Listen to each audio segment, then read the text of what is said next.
Hello,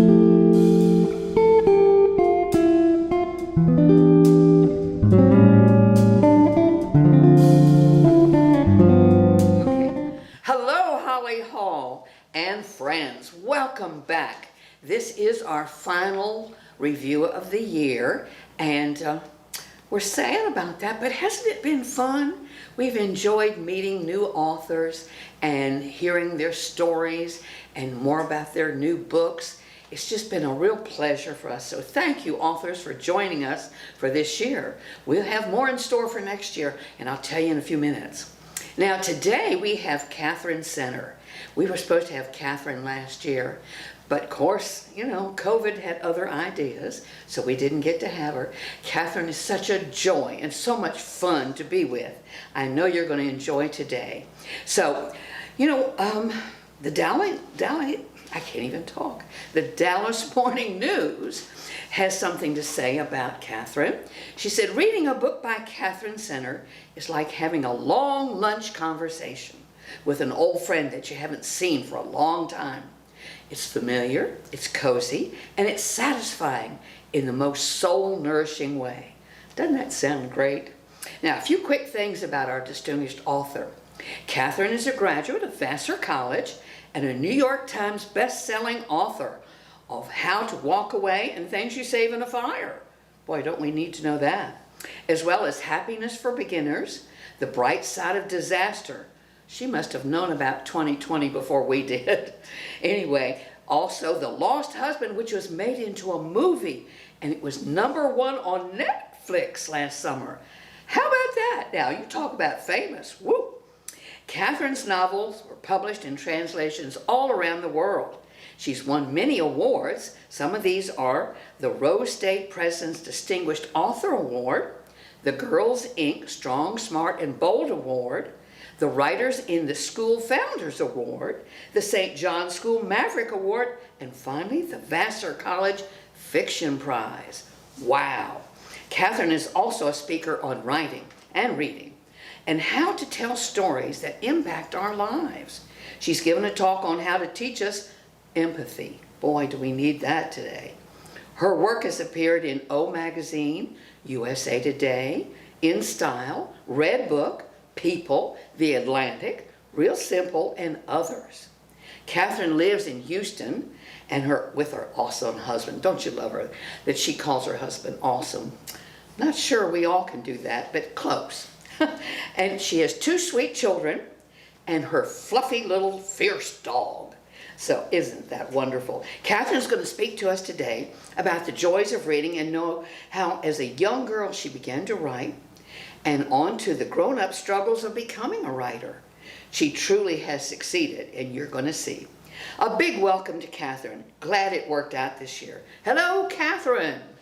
Well, good morning, everybody. Thank you so much for joining us for our 4th in our series of book reviews for 2021 to benefit Holly Hall. We are so grateful that you all have joined us and that you are participants, because your participation, along with the executive board and our community partners, are the ones who make it possible that we have a subsidy program here at Holly Hall, that just in case someone who is a resident who has enjoyed their adding years to life and life to years here at Holly Hall doesn't have to leave because of recurring financial problems, that we're able to subsidize their remaining years at Holly Hall and their life at Holly Hall. So I thank each of you for participating in that way. And thank you so much for joining us today. We have a tremendous speaker for you today, our own local Katherine Center, who is such a joy to speak with, a joy to read her books, and you will feel enlivened by time with Katherine. Thank you. Hi, hey everybody. Yeah, I'm Katherine Center and I'm from Houston. I'm like a 5th generation Texan. And I'm gonna talk a little bit about writing and novels. I'm a New York Times bestselling author. I have 8 novels out in the world. And I actually just turned in novel number 9 last Monday. So yeah, so I'm just I'm just writing up a storm over here. And so I'm going to talk a little bit about writing and how I got started and what I've learned about life from, being a writer. And then I think we're going to do a little Q&A at the end. So yeah, thank you so much for being here. And I want to give a quick shout out to the lovely Carolyn Wildenthal, who was my first grade teacher and is at Holly Hall. And it's hello, Mrs. Wildenthal. Okay, so I started writing novels. Like, I wrote my first novel back when I was 12 years old in the 6th grade. That was my first time to attempt writing a novel. And it was actually fan fiction, which didn't even really exist back then, about a 1980s pop band called Duran Duran. And when I was in the 6th grade, I was incredibly awkward and incredibly fashion challenged and incredibly unhappy. I was just a dorky, awkward kid. And I also had a very high level of self-awareness. So I actually was fully aware of how awkward I was. I just didn't know how to fix it, right? So I kind of made my way through the 6th grade and the 7th and the 8th, just kind of hunched over in apology, just kind of aware that I was not living my best life, but, struggling to try and figure out how to do things better. And I was pretty miserable at that age. I mean, I think we're all miserable in middle school and awkward. But I was very lucky that year because I had 2 best friends who were also awkward and also miserable and also in love with the guys in this band, Duran Duran. And so we somehow got this idea that we should write novels about meeting the band, and we should cast ourselves as the main characters in the novels. So we did. We each wrote a separate story. We cast ourselves as our own main character. We politely included each other as secondary characters in the novels. And we wrote these incredibly goofy, sort of wish fulfillment love stories. Here's what happened in my Duran Duran story. It's sort of embarrassing to admit to, but it's also, I don't know, sort of foundational. In my Duran Duran story, Duran Duran is driving through my childhood neighborhood of Afton Oaks when they get a flat tire, and this is the 1980s, so there are no cell phones. So they need to find a landline to call a tire guy to fix their limo. And they walk up to the closest front door, which just happens to be my front door. And I just happened to be home at the time. And I hear the doorbell, I open up the door, and I find all 5 of these world famous rockers standing on my front stoop in this fictional story. And of course, I freak out internally, but I play it cool. I politely invite them in and let them, use the phone. I made snacks for them. I made microwave popcorn. And then we had to wait like a long time for the tire guy to get there and fix their limo. And somehow in this one magical afternoon in the story, as we are waiting for the tire guy, somehow all 5 of them fell in love with me. And that was the plot of the story. I had to decide, which one to marry. And it's a terrible story. It's like an embarrassing story. I still have it. I have it up in my attic in a storage tub, and my older sister has very explicit instructions that if I am ever hit by a bus, her number 1 activity is to get up to that attic, get the story, and burn it before it ever sees the light of day, because it is truly terrible. But as bad as that story was, it was kind of genius too. Not the story itself, but the fact of it, because I was really, really hard on myself at that age.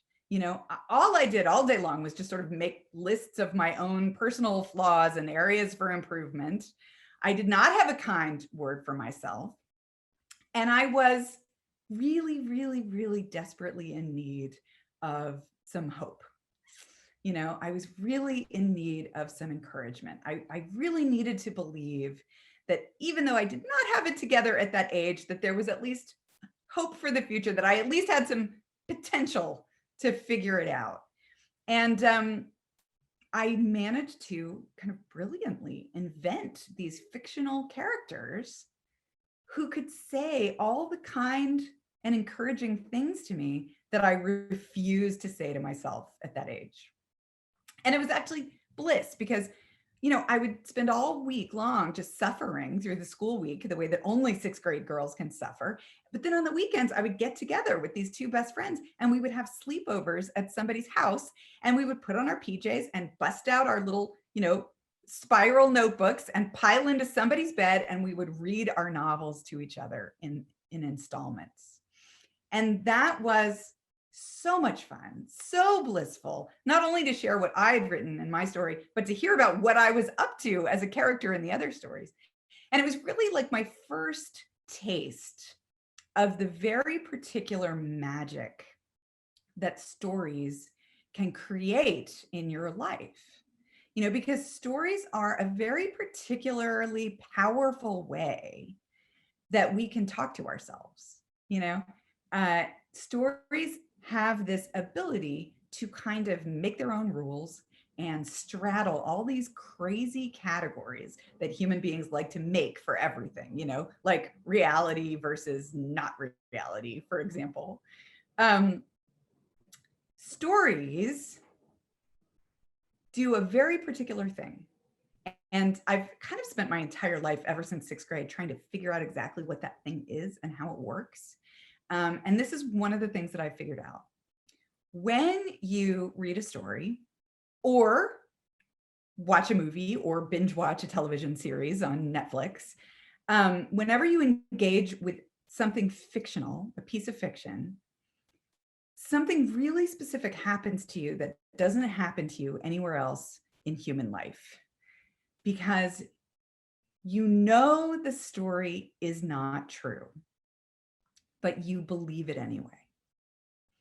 You know it's not really happening. If you're reading a novel, you know that the author made that story up, but you believe it anyway. It's not real, but it feels real. And because it can do that, because stories feel so much like memories, because they feel so much like dreams, because we are so good at reading the story or hearing the story or watching the story and bringing it in and putting ourselves in the shoes of those characters and really empathizing with them and feeling their feelings and connecting with these people. Because we do that, it has this particular ability to speak to us, to teach us things. It's kind of like a virtual reality for human life. It's like a practice. You get to go live somebody else's experience and you get to pull all the wise lessons out of that experience that you would have taken if it had really happened to you. But it's also very low risk because it's not really happening to you, right? So you can read a book about a shipwreck and you can imagine that this has happened to you and you can kind of live it, but you haven't really lived it. You're not really in danger of dying, but you can learn all of these really wise lessons about what kind of person you want to be, how to be brave, how to take care of other people, right? How to react in an emergency, whatever it is that the story has to teach you. So stories are really these very powerful, powerful teaching tools in human life. And for me, I have always used them in the most nourishing way possible. I think different stories try to do different things for you. A mystery is going to give you a puzzle to solve, right? A thriller is going to make your heart just thump with fear as you are on the run from, the danger. A literary novel is going to try to dazzle you with its unique and unexpected use of language and perspective on human reality. A love story is going to give you a kind of simulated experience of falling in love. So different stories are trying to do different things to you. And the kind of stories that I am always drawn to are stories about people who have to go through something hard and have to bounce back. And that's partly because I am not very good at bouncing back. Like, I find bouncing back to be very challenging. It's very easy for me to just have something bad happen and just lie down on the floor for like a week and be like, you know what, we're all doomed. But I want to be better at resilience, and I want to be better at being hopeful, and I want to be better at seeing the best in people, and I want to be stronger and braver and more courageous and more kind-hearted. And so I'm always drawn to stories that talk about how people do those things. And I always try to write stories about how people do those things. So the way that I got hooked on stories was by writing the story at that moment in my life at the age of 12 that I really needed to hear. I really needed to hear a story about myself that was hopeful and encouraging. And then once that happened, I was hooked. I mean, after that, I was just doomed to want to be a writer. I didn't understand any of the stuff that I just talked about. I didn't know anything except for that I had tasted this sort of sweet nectar, and all I wanted was more of it. And from then on, I went through school doing all the things that you do when you want to be a writer. I memorized song lyrics. I read constantly. I wrote for the school newspaper. I counted syllables. I kept a journal. I actually think that's really where I learned how to write, truly, was for 10 solid years. I kept a journal pretty much every day. I just have tons of them up in the attic. And that was kind of how I learned, that's kind of where I developed my own voice. And I graduated from St. John's, and I went on to Vassar College, where I majored in English and creative writing. Actually, the big draw about Vassar College was that they did not have a math requirement. So because I am math challenged, that worked for me. So I went and I majored in English. I wrote a creative thesis. I won the Vassar College Fiction Prize. And then I was when I graduated from college, I was feeling very confident. And I was thinking, okay, next stop, Jane Austen. Like, this is going to be easy. I got this. And I actually applied to graduate school at the University of Houston's creative writing program, which, if you don't know, is ranked second in the nation among all creative writing graduate schools. So it's really a big deal that a lot of people in Houston don't even know about. I applied, I got in, I got a fellowship. I went to U of H to get a master's in creative writing, which turns out to be like a totally worthless degree that qualifies you for no jobs at all. But I had it. And then after I got out of grad school, I spent about 8 years trying to get published and failing. I mean, I wrote short stories constantly. I sent them to the New Yorker, and I got rejected. That's basically what I did for 8 years. And, it was really hard. I'm the middle child of 3 girls. Both of my sisters were thriving and, working and being productive members of society. And I was kind of the tragic ne'er-do-well in the family who could not seem to get my career going. My mom would have this Christmas party every year, and all the relatives would come over, and they would look at me with these very pitying faces and be like, "Sweetheart, are you still writing?"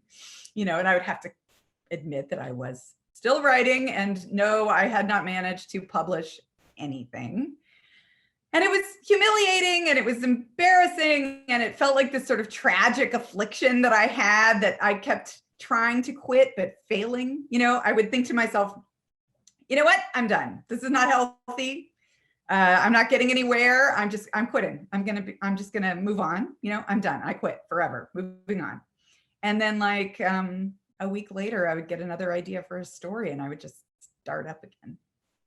And the only thing that ever really allowed me to quit writing for any period of time was having a baby, because somewhere in that 8 years, I got married, and then we thought it would be fun to have a baby. And I had not really been around a lot of babies. I had not done much babysitting. And I think everybody has a pretty steep learning curve on motherhood, but mine was just basically vertical, just, straight up and down. And for a year after my daughter was born, I didn't write anything.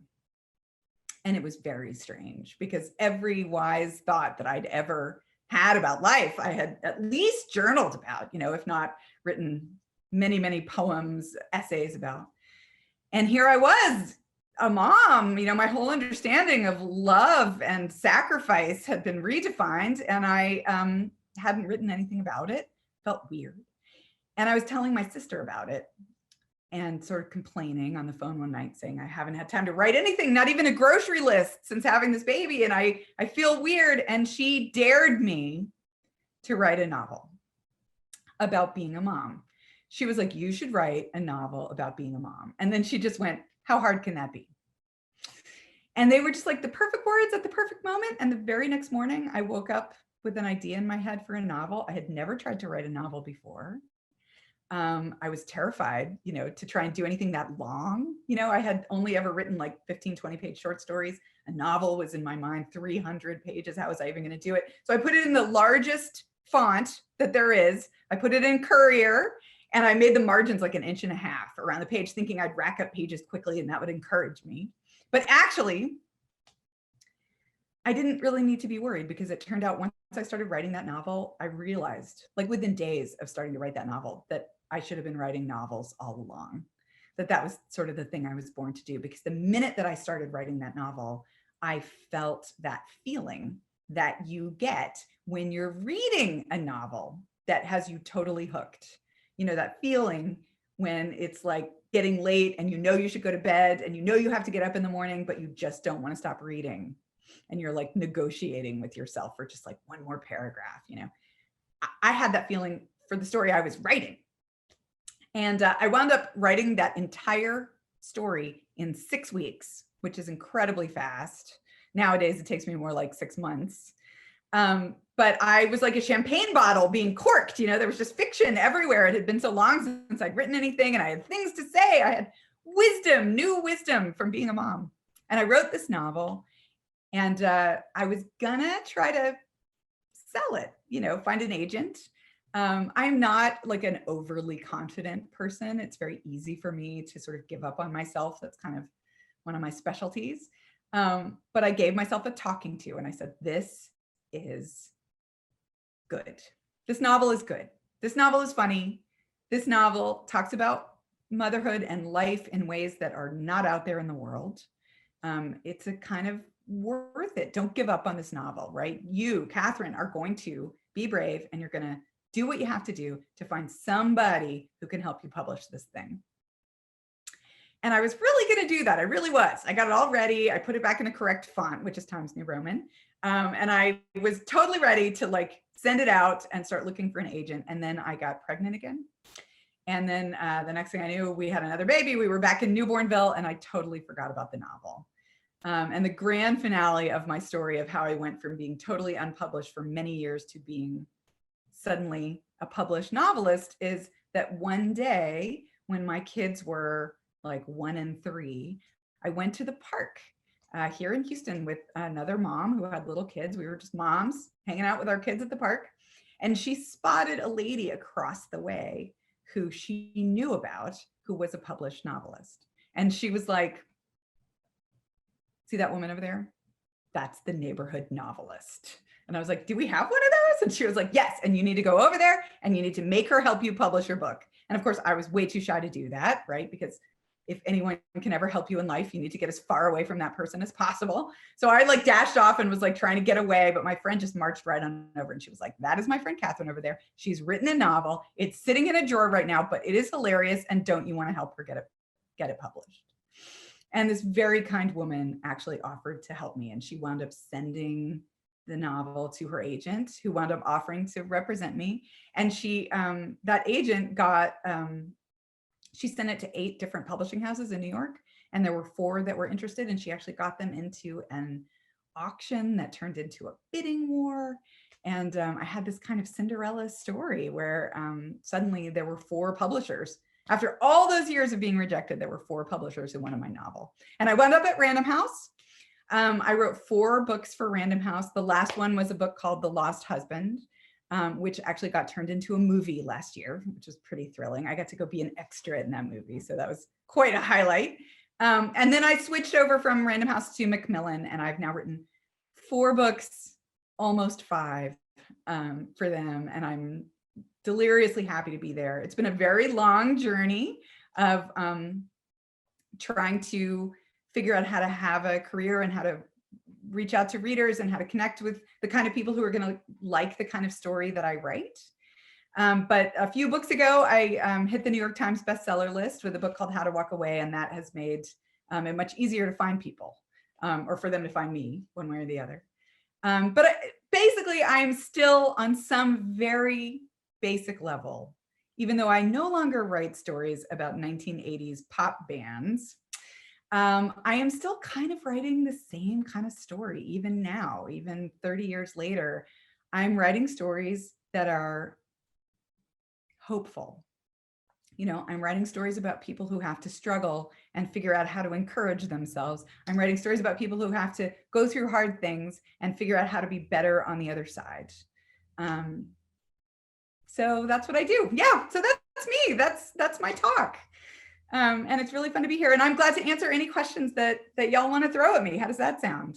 It sounds grand, Catherine. I just have a million. Look at all these notes I took. Wow. Magic stories. You do create magic stories about resilience. I'm kind of trying to bounce back myself after the ice storm last week. And I think we all want to hear your stories because we all have hard things and we all want to bounce back. And it's not Cinderella that bounces back with a magic shoe overnight. It's a work in progress. And so I think if you keep writing those stories, I think people will still want to read them. Because I think that I'm writing those stories because those are the stories that I need. That's really the only compass that you can follow as a writer, is to write the story that you yourself need to hear. You can't think to yourself, oh, stories about ghosts are really popular right now, I'm going to write a ghost story. That can't be your compass. Your compass has to be, if I had a free Saturday and a fuzzy blanket, right? And a cup of tea, and I could read anything, what kind of story would I want to read? And for me, that is always stories about people who have to struggle with things, but who do it with humor and grace and wisdom. Yeah. Yeah. I love that you said that thing is that it's not real, but you believe it anyway. I've been reading a lot lately, and I find myself talking back to the book. I'll read a sentence and I'll go, oh no, you didn't just say that, did you? And I think that's the sign of a pretty good book, that you're believing that is really happening. And I need to talk to them. That is the writer's number one job, right? Is to make the story so full of authentic details that we get lost in the story. That's what I'm always trying to do. I'm always trying to get people to forget that they're even reading. I was talking to my kids the other day about how, yes, I know a lot of big words because I am an English major, and you can't be an English major and not know a lot of big words, but I only use them sparingly in stories, more like a garnish than constantly in every single sentence. And part of the reason for that is I want to make it easy for you. As the reader, I want to make it easy for you to get lost in the story. I don't want you to have to pull out your thesaurus or your dictionary, twice a page to be like, well, what is that crazy word? I want you to just forget that you're reading. I want the story to just bloom inside your head and let you get lost in it. Yeah. I loved one thing you said on Deborah Duncan, that believe it was your third grade teacher who said, if you use a word 3 times, it becomes your word. I love that. Yes. You just grow. You just grow when you make it your own. Yeah. And I got very greedy about it. I wanted to collect as many words as possible. So I started trying to learn all these new words and use them. If you could use them 3 times, she said, organically in your life, then those words belong to you. And I just started collecting them, which was a fun way to think about it. Well, our second interview this year was Becoming Duchess Goldblatt. And the author of that book, who is anonymous, we have no idea who she is, but she had sort of your Duran Duran love affair with Lyle Lovett. And, and he finds out about this, and he's the only one who really knows who she is. She's still anonymous to the world. So I think maybe get in your mind something, and let's get Duran Duran back into your life. Let's let them fall in love with you all over again. Do they exist though? or have they just fallen apart? No, they're still out there. They're still playing. Oh, see, It could happen. it could happen. Yeah. Yeah. Okay. Let's see. I did see you. I watched Lost Husband last night, and I did find you this long in the market, right? You were passing by in the market. Yes, that was me. So I can tell you that story if you want to hear about it. Yes. So, Yes. So the same week that my first ever novel to hit the New York Times bestseller list hit the list, which was in the summer of 2018, I also got a phone call from the folks who made the Lost Husband movie saying that they wanted to buy the rights to that novel and that they were all ready to go. So there was a lot going, that was a busy week. There was a lot going on that week. And we did sell the rights to a woman named Vicky White, who lives in Houston, actually. And she flies back and forth to LA a lot, but she's based here. And she loved the novel and she wanted to make it into a movie. She's a filmmaker and she could just see it as a movie. And so she took the book and she adapted it into a screenplay. And she did a great job. You know, it's not easy to take a 350-page book and shrink it down into a screenplay, because screenplays are typically about 90 pages long with a lot of white space. So a screenplay is much longer than a novel. That's why the book is always better, you know, because always, right. Yeah, they have to shrink the novel way down and cut it down to its most basic elements. But she did such a great job. And because she is from Texas, she knew where to film in Texas. I mean, they were able to film it here, and they picked all the cutest places. They picked Round Top and Wimberley and Austin. And they very kindly invited me to come and be an extra in one of the scenes. And there's this scene at the farmer's market where Libby, my own main character, played by the actress Leslie Bibb, sells goat cheese to me, which is crazy because, I mean, it's just my own fantasy character meets reality. Yeah, it's mind-boggling.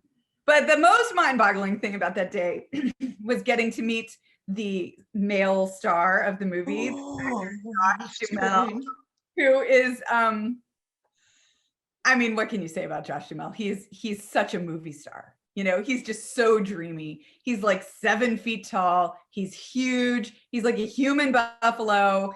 He's definitely handsome. It's so weird to be around him because he just doesn't look like a regular person. You know, he's a movie star. Like it just radiates off of him, you know?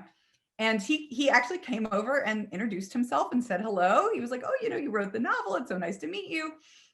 And I don't know if you can tell, but like, I'm a very chatty person. Like in real life, like I'm talkative. One of my favorite things to do on God's green earth is talk to people. But when Josh Duhamel came over to talk to me, I panicked and I went completely mute. I could not make any noises or any words. I just stood there sort of gaping at him like a wide-mouthed bass. Like I could not make anything come out of my face.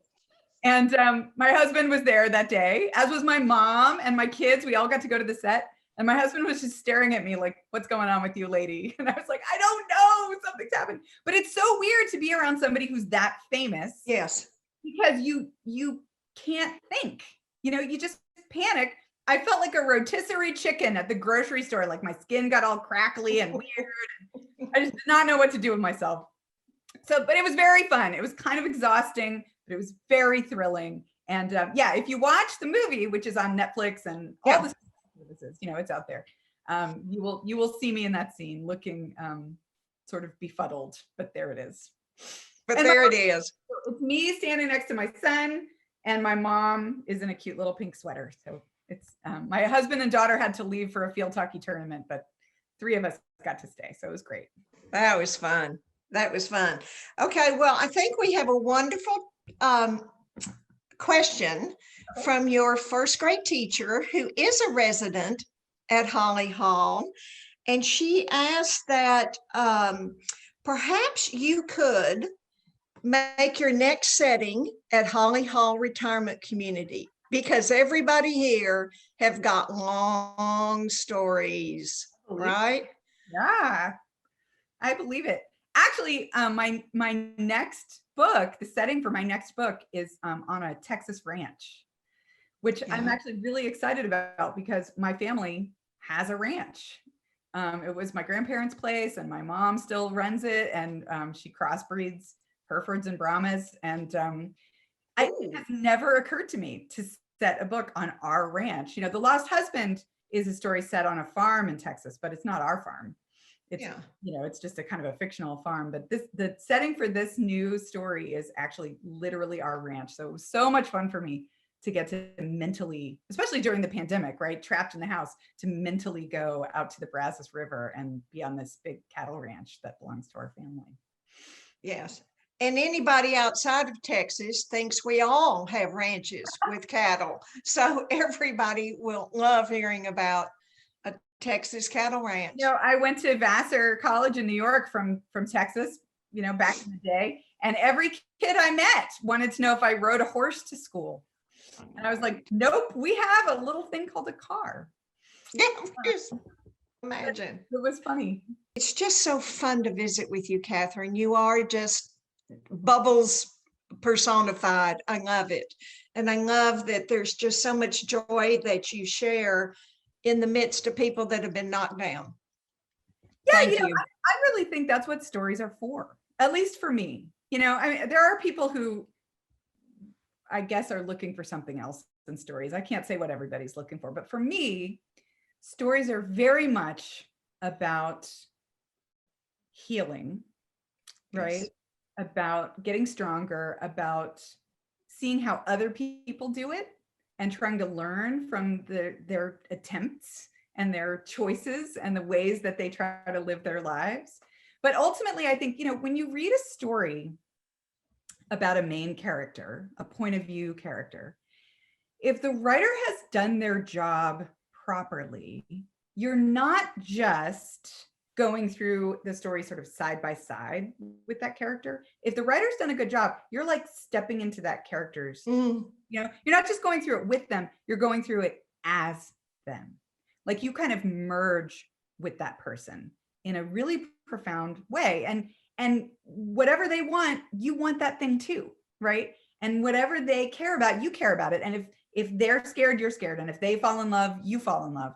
You are having that experience. And so whatever lessons they are pulling from whatever challenge they're going through in the story, you get to learn those lessons too. And whatever healing they do from whatever hard things they're struggling with, whether it's in the past or in the moment, you get to do that healing too, right? And so for me, that's very much what stories are for. They're nourishing and they're healing, and they let you go through the story and then turn around and look at your own life with wiser eyes.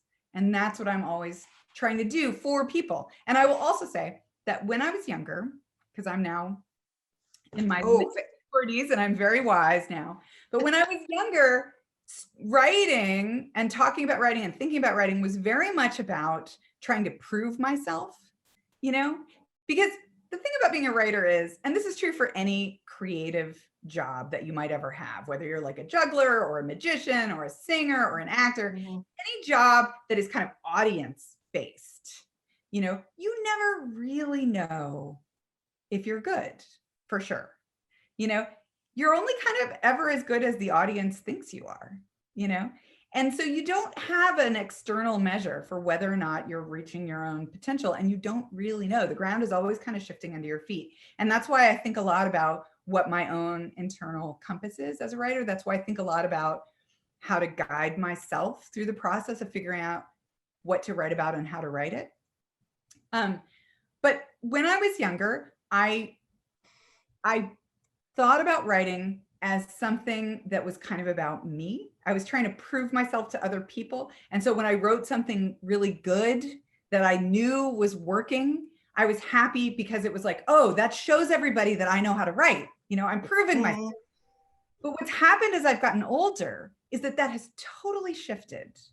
And now the way that I think about writing is not something that's about me at all, but is about something that I can do in service to other people.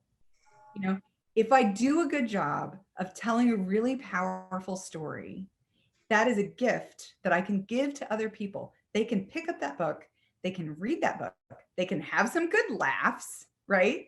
But they can also come across insights. They can go through a journey that's full of wisdom and struggle, and they can come out on the other side changed, in all kinds of really nourishing and good ways. So for me now, everything that I've learned about writing in 30 plus years of being totally obsessed with it and how it works is in service of trying to create these stories that are authentic and immersive and page turning, and kind of Yes. unfathomable, and delightful and joyful and hopeful in authentic ways. And that's my gift to the world. Like I'm like, when I was younger, I would always feel so grateful to other people for reading my books. And now it has shifted and I'm like, oh, I've got this present for you, like I wrote this thing, and if you read it, it's going to make you laugh and hopefully, give you a lot to think about. So, so it's a different kind of mindset now as a grown-up, but it's very much about how I can serve other people, how all of this that I've spent my life figuring out can be useful to others. Well, like you said, when you were in 6th grade, you didn't have any kind words for yourself. And now you learned how to do kind words and share kind words. Mm-hmm. So you're not self-serving, you're growing yourself, you're engaging your audience, making them wiser, as you said, wiser eyes, and then giving them hope. Yeah, there's hope here. Yeah, I love that, Katherine. Thank you so much. Yeah. Thank you. Appreciate it tons. We'll look forward to maybe engaging you again, because I know our audience will love hearing from you again. Thank you. Thank you, Katherine. And thank you all for joining us. We truly appreciate each and every one of you who have come in to engage with Katherine, to hear and learn about Katherine's great joy in doing books, and leaving all of this conversation with hope. Thank you. Bye-bye. Thank you so much, Katherine. It's been a delight. And thank you, Deborah, for your question and answer session. I know that always helps people enjoy it a little bit more. Now, good news for next year. For our first review, one of our favorite gals in the world, Rosemary Rumley, is going to review Big Wonderful Thing, A History of Texas. Isn't Texas wonderful? Woohoo! And it's by Stephen Harrigan. She's going to do this on September 28th at 10:30 a.m. So be sure you tune in. You know how much fun we have with Rosemary. We're finally working on 3 other speakers now to join us for the season, and the finalized information will be available this summer. So tune in. At this time now, we're planning our fall events to be virtual again. So if for any reason this changes, we're going to keep you posted. Thanks for coming today. We've so enjoyed being with you. And thanks for being with us this year. We look forward to you joining us again next year. Thanks now. Bye.